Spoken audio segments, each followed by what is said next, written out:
Sambar south Indian మీల్స్లో ఒక simple recipe కాదు, ఒక ఎమోషన్. బ్రేక్ఫాస్ట్ అయినా, లంచ్ అయినా, డిన్నర్ అయినా సాంబార్ ఉంటే మీల్ కంప్లీట్ అనిపిస్తుంది. ప్రతి ఇంటికి ఒక స్పెషల్ సాంబార్ టేస్ట్ ఉంటుంది, కానీ అందులో ఉండే ప్రేమ మాత్రం ఒక్కటే. రైస్తో అయినా, ఇడ్లీతో అయినా, దోశతో అయినా సాంబార్ ఎప్పుడూ పర్ఫెక్ట్ కాంబినేషన్. కొన్ని వంటలు సీజన్ బట్టి మారిపోతాయి, కానీ సాంబార్ మాత్రం జనరేషన్స్ నుంచి మన టేబుల్ మీద ప్లేస్ని ఎప్పుడూ మర్చిపోలేదు. సింపుల్ ఇంగ్రీడియంట్స్తో చేసే ఈ డిష్ మిలియన్స్ ఆఫ్ హార్ట్స్ని గెలిచింది. ఈరోజు మన ఇంట్లో కూడా అలాంటి ఒక కంఫర్టింగ్ డెలిషియస్ ములంకాయ సాంబార్ ప్రిపేర్ చేసేద్దాం. ముందుగా ఒక 3/4 కప్ అంటే సుమారుగా 150 గ్రాముల కందిపప్పును తీసుకొని 2 టైమ్స్ చక్కగా కడిగి ఆ కడిగిన వాటర్ని మొక్కల్లో వేసేయండి. ఇప్పుడు కడిగిన పప్పులో ఒక 2 గ్లాసెస్ ఆఫ్ వాటర్ వేసి పక్కన పెట్టుకోండి. కుక్కర్లో కొంచెం వాటర్ వేసి ఈ కందిపప్పు ఉన్న బౌల్ని లోపలికి దించి కుక్కర్ మూత పెట్టి హై ఫ్లేమ్లో ఒక విజిల్, లో ఫ్లేమ్లో 2 విజిల్స్ వచ్చే వరకు బాయిల్ చేసుకోవాలి.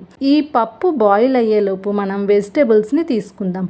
ఆనియన్, క్యారెట్, టొమాటో, అల్లం వెల్లుల్లి, పచ్చిమిర్చి, ఎండుమిర్చి, కరివేపాకు, ములంకాయ, ఇంకా మీకు కావాల్సిన వెజిటేబుల్స్ ఏవైనా ఉంటే తీసుకోవచ్చు. అన్నీ మీడియం సైజులో చాప్ చేసుకొని రెడీగా పక్కన పెట్టుకోవాలి. మీడియం సైజ్ పొటాటో సైజ్ అంత చింతపండును తీసుకొని వాటర్లో నానబెట్టుకోవాలి. కొద్దిసేపు తర్వాత చింతపండు రసాన్ని ప్రిపేర్ చేసుకోవాలి.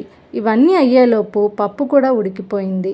బయటికి తీసి గరిటెతో మంచిగా మ్యాష్ చేసుకోవాలి. ఇప్పుడు పోపు పెట్టుకుందాం. స్టవ్ ఆన్ చేసి కడాయి పెట్టి ఒక 1 to 2 టేబుల్ స్పూన్స్ ఆయిల్ వేసి ఒక 3 ఎండుమిరపకాయలు, ఫ్రెష్గా దంచుకున్న అల్లం వెల్లుల్లి, ఇంగువ, పచ్చిమిర్చి, కరివేపాకు, అలానే మనం చాప్ చేసుకున్న వెజిటేబుల్స్ అన్నింటినీ వేసి ఒకసారి మిక్స్ చేసి ఉప్పు, పసుపు, కారం వేసి ఒక 1 మినిట్ పాటు మీడియం ఫ్లేమ్లో ఫ్రై చేసుకోవాలి.